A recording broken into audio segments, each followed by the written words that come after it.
Thanks to Mr. Tarun and TBAG specifically. For the topic for today for discussion is asset different asset classes, how it performs, and what is the outlook what we have from the ICICI Prudential asset management house. What we think about which asset class will perform in next 3 years time. So I just want to run you through few slides. This slide is meant especially from the fact that the historical performance, how it has been for different asset classes, especially from Indian context as well as from US perspective. Because US we consider as one of the best economies in the world, 18 trillion economy, and which has been the dollar is one of the reserve currencies of the world. So it is always good to see how US has performed in the same time frame, and also corollary to that, look at Indian markets as well, which will give you a perspective of how we should think about this asset classes. To give a disclaimer, I'm an expert in equities. I can talk about equities, stock picking, and of that. But debt and other asset classes is not my core area of expertise. But still, I have to be aware of that, facts, and that's why I'm putting across to those in the slides. Once I run through the slides, I will be happy to answer your questions if there is any. So, can we have this again slide?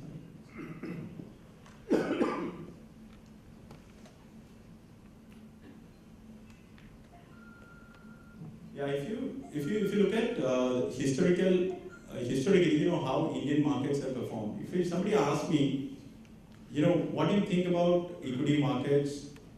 I always say that it will only go up, right? But there are pockets of blips which happens every now and then. And today also, you would have seen the stocks have corrected. But this is not something which you have to keep in mind. You always think about long term when you think about equities, right? And when you think about any asset class for that matter, you have to think about a little bit long term. And real estate, for that matter, always people look for long term. And gold is a passion for most of the Indians to buy, right? So if you look at different asset classes, all asset classes, you will make money only if you are a long term investor. Be it gold, be it real estate, be it equities. And you have to see the trends. And it was talking to me also, again when I was going back today and seeing the numbers, it was talking to me that the inflation is one of the biggest paramount factor which impacts the asset class choices. So that is the core of the whole presentation. If you look at the inflation and if you look at the interest rates environment, that actually drives the thought process in each and every individual where you want to put your money in. So if you look at FDs, fixed deposits, if you look at equities, if you look at real estate and gold, the return, what you get from different asset classes is what deciphering the choice. And when to enter and when to exit is the biggest challenge everyone would face. Probably if you look at the GDP number since 1991, I have put few slides, which showcases the return since 1991, which suggests that the GDP was 275 billion, which has moved to 1,758 billion. This is, I'm not taking into account the recent GDP numbers because the entire data is till 2013, not before the market going up in the recent past. So there is no recency bias which I want to bring in. So I'm just looking at the historical data right from 1991 till date. So the GDP has grown substantially during this period. And if you look at the same time frame, US equity returns and Indian market equity returns is almost the same. Now, what is the key difference? The currency depreciation which has happened almost 141% during this entire period is what taken away the dollar denominated investments which has come to India. So if you look at, these are the asset classes which we have looked at. And especially commodities, I'm taking only gold because all other commodities cannot be looked at. So if you look at excluding currency depreciation, it would be very startling to see right from 1991 post the liberalization time frame, equity market returns of US and Indian equities almost the same. And when you adjust for currency depreciation, in INR terms, in dollar terms, actually the returns for a global investor is much lesser than what he could have gained in the same time frame from US equities, which is much more less riskier and much more startling. Now this is the data for different asset classes. Now if you look at on the left hand side, this is a nominal return, and also if you see the return on the right hand side, it is the real returns. So this is not adjusted for taxation, but if you see the returns, it is starting to see that in US, 7.3% is the real return, and in India also it is 7.1%, adjusting for inflation. So this is not adjusted for taxation because taxation in different countries are different, and that is not taken into consideration for this analogy.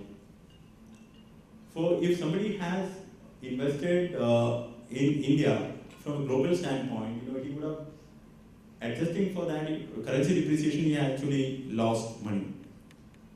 But what is the key message that you're getting from looking at this? So if you look at GSEC, it has given 4.7%. From our perspective, as an individual investor sitting in India, looking at equities on different asset classes, you've seen that the same time frame, 560% is the GDP growth rate, and the return on real estate is 20%, and return on index, the Sensex is only 15.5%. First, immediately, somebody who is looking at only this data would say that, okay, real estate is the best asset class to be in, and equity, probably second to real estate. But that is not the case. You have to look at the historical evidence to understand, whether it has been the best performing across time periods. And when you go to the next slide, so you can see the differential returns, right? So even US, it has behaved the same way. So it is moving like a herd. If real estate is performing in India, it is performing in US also.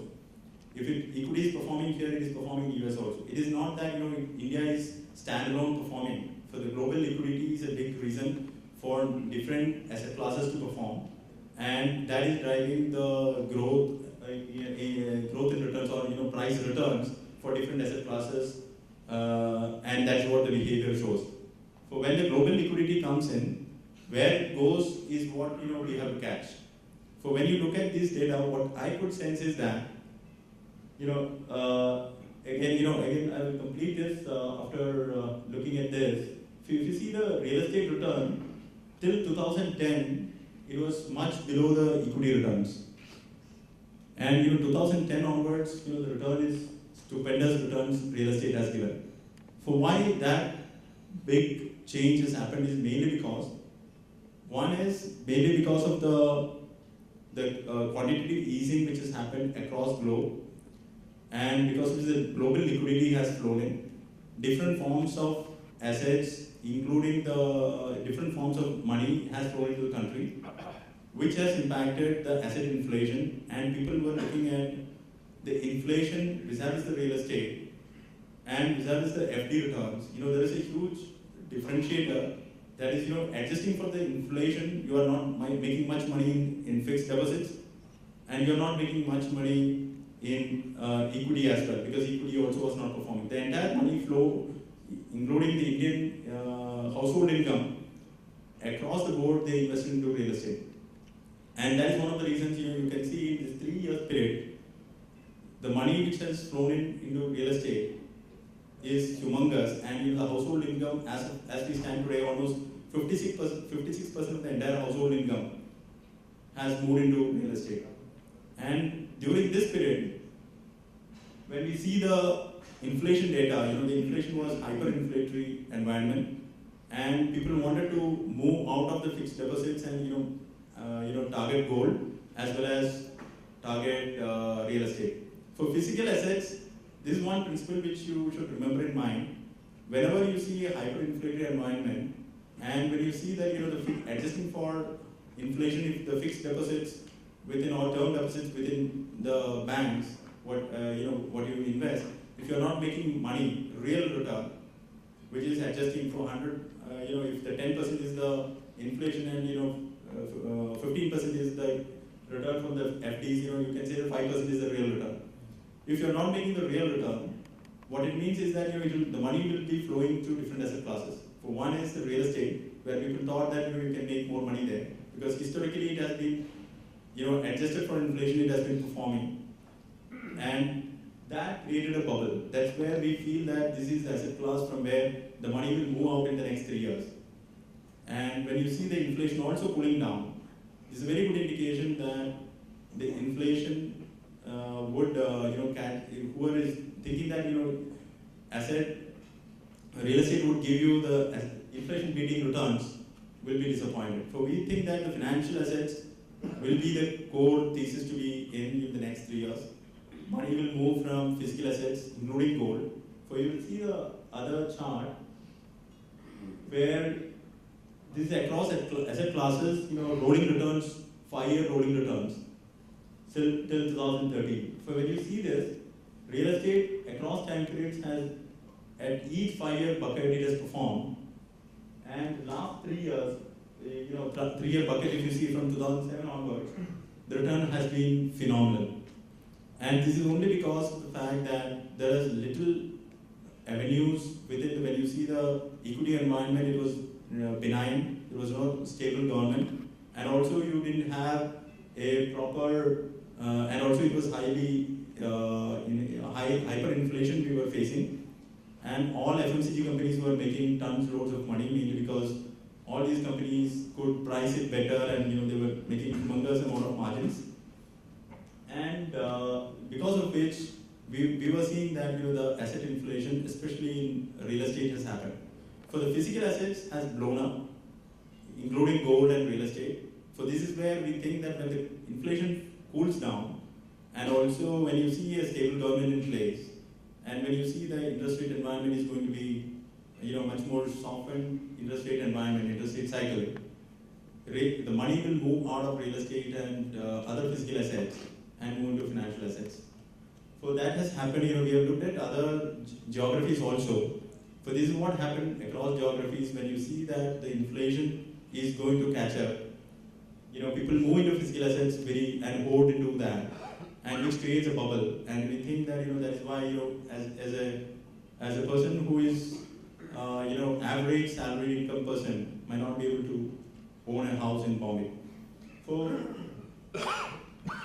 there are other few periods which I want to highlight, and this is one of the periods that post-liberalization, which I was talking about, 1991 to 1995. So this is probably one of the corollary we can attribute to, compared to the same situation as we are now. We have a new government in place, and new reforms are unleashed, and we are going to have a situation that, and also the discount rates within the country are coming down, mainly because the interest rates are going to be benign. We are going to see a situation that the financial assets, especially the equity markets, are going to perform substantially better than what you have seen in the past.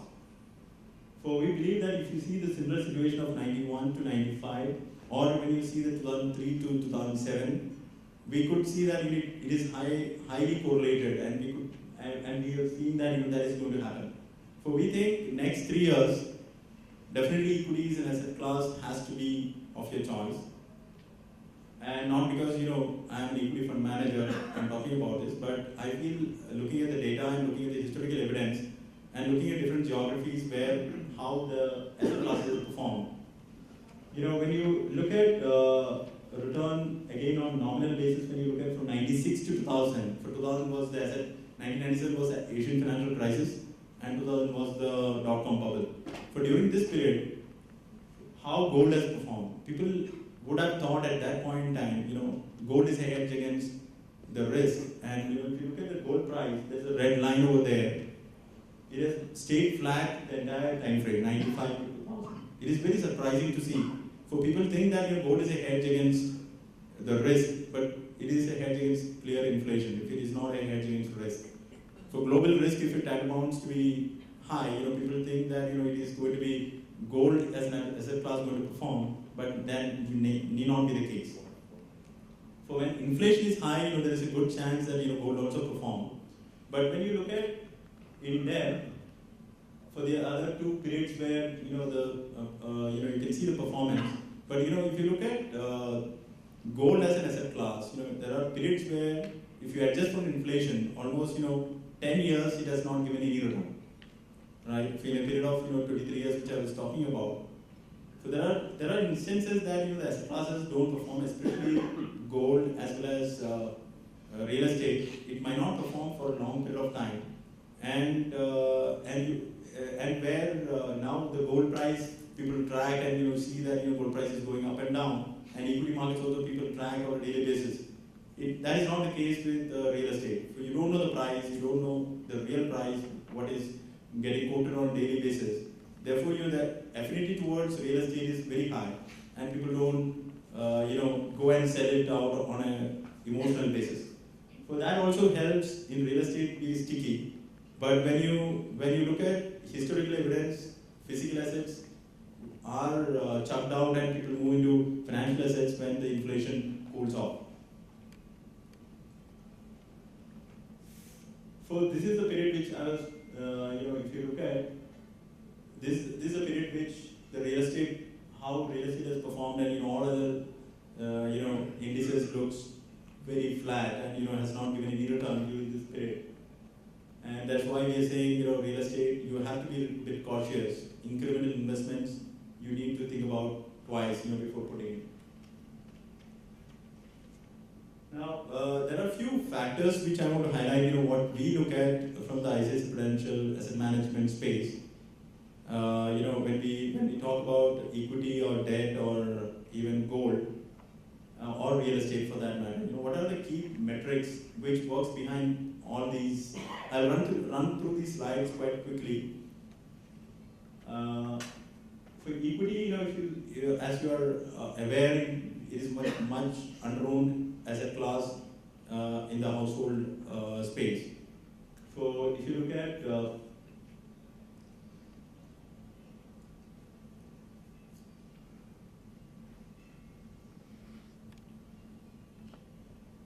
if you look at this slide, it is quite startling that equities as a part of the household income is only 2.3%.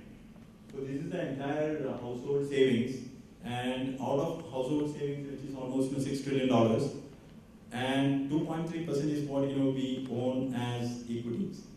But 56% is property, and property to be to come out of the property, the liquidity factors and many other factors.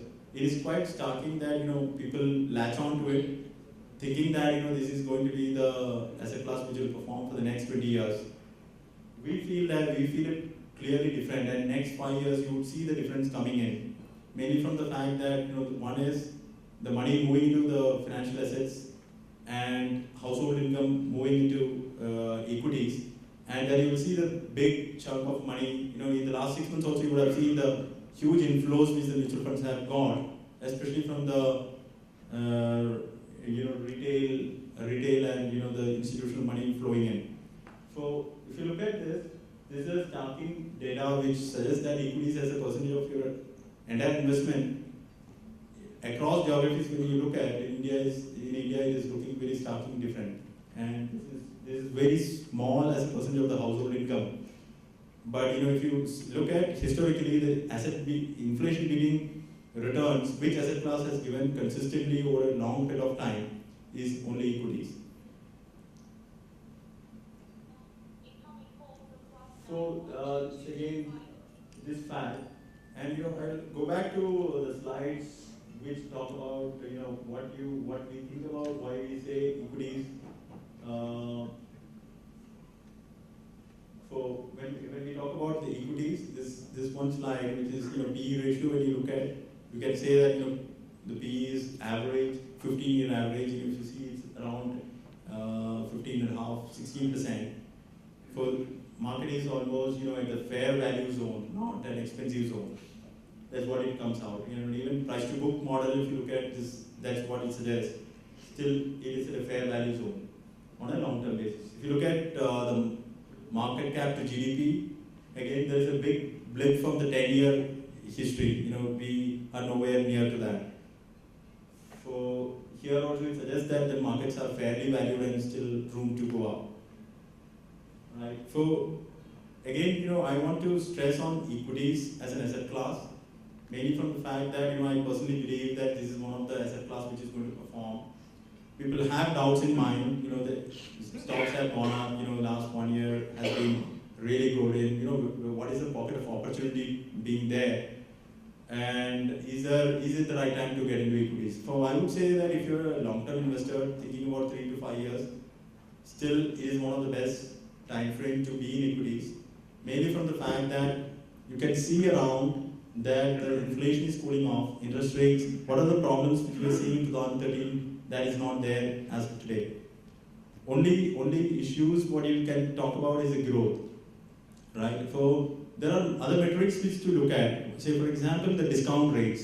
This is a very big impediment to the valuation of any company, and also the market as well. For as of today, when we look at what is the growth or what is the expected growth in the market as we stand today, it's if you look at the implied growth rate is around 10%, which means market is expecting the growth in the economy will be around 10%.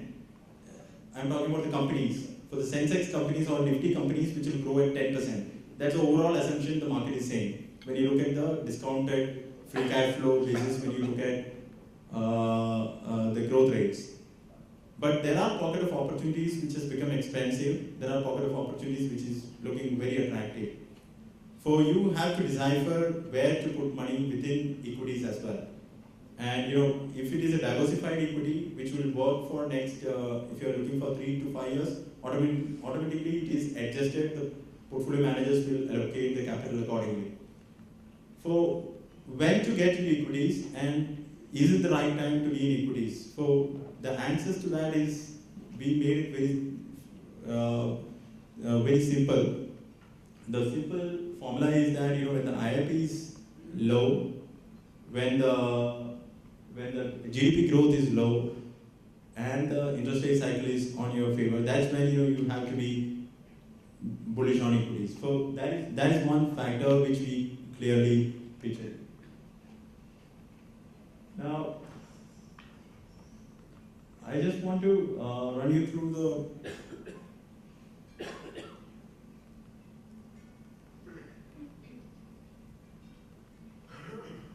if you look at the mutual fund, the retail participation in this entire rally, or even if you look at historically, it is ultimately, it is starting and is very low.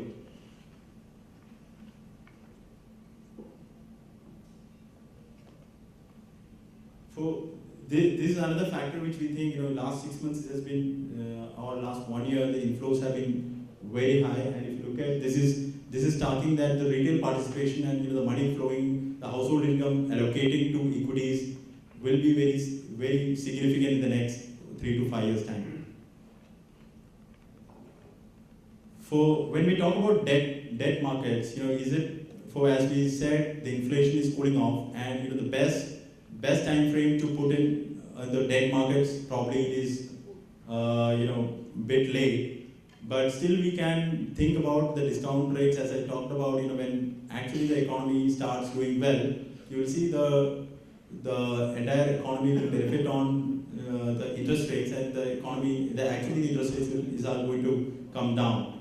For interest rates, our house belief is that 100 basis points from here probably is what we could expect. And as we stand, 7.9, 10-year G-Sec could move to 6.8, 6.9. That's where probably the interest rates can come down, and that's where you see that the bonds also will rally accordingly. So to that extent, there is an opportunity there, but it's not a 3-year to 5-year view, because it's not going to sustain these levels. Because when the capital cycle picks up, actually the slowly the interest rates also will start moving up. So it's a time frame where you have to get in and get out. So that's a view on bonds what we have. So if you are looking to freshly invest, probably this may not be the best time to be in bonds. But if you have already invested, you need to time it accordingly and move up. So we track these indicators. The CPI, adjust the 1-year FD rate adjusted for CPI and all these factors. And we suggest that this is probably the best time to be in debt, but it is from a 1 to 1.5 years time frame.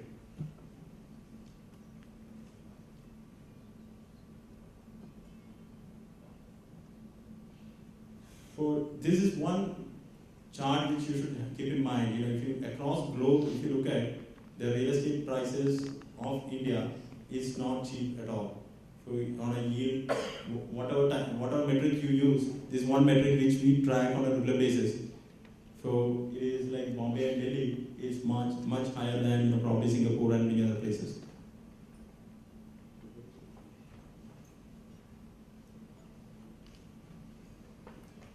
So this is last asset class which we want to talk about is gold. We have a summary slide following it.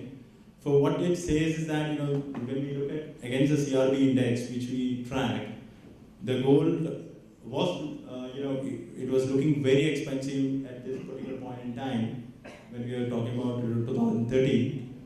Even today, when we say as a long-term asset class, we think it is not going to perform. Contrary to the belief of many, we believe that financial assets is the game for the next 3 to 5 years.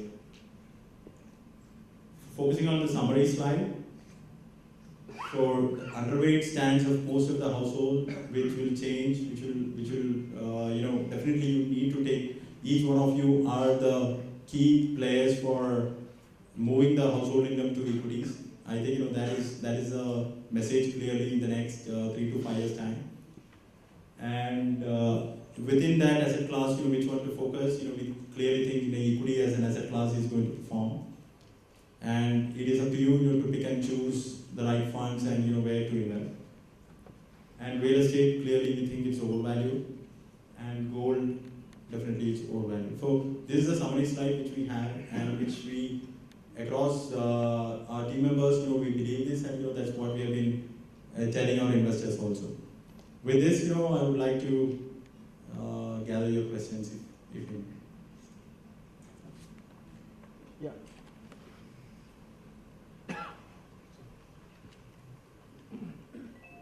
This is on. Hello. Yeah.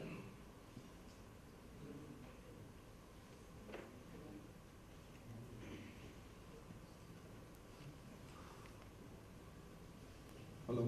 Yeah. This is Nimesh here from Nine Rivers Capital. Just one counterintuitive when I was going through some of your slides. There was a slide respect to fiscal deficit being low, along with the GDP being low, is a good time to invest. That appeared a little counterintuitive. Could you dwell a little bit more on that? When things are bad, that's when you invest in equities. Normally that would be when the fiscal deficit would be higher in a country like India.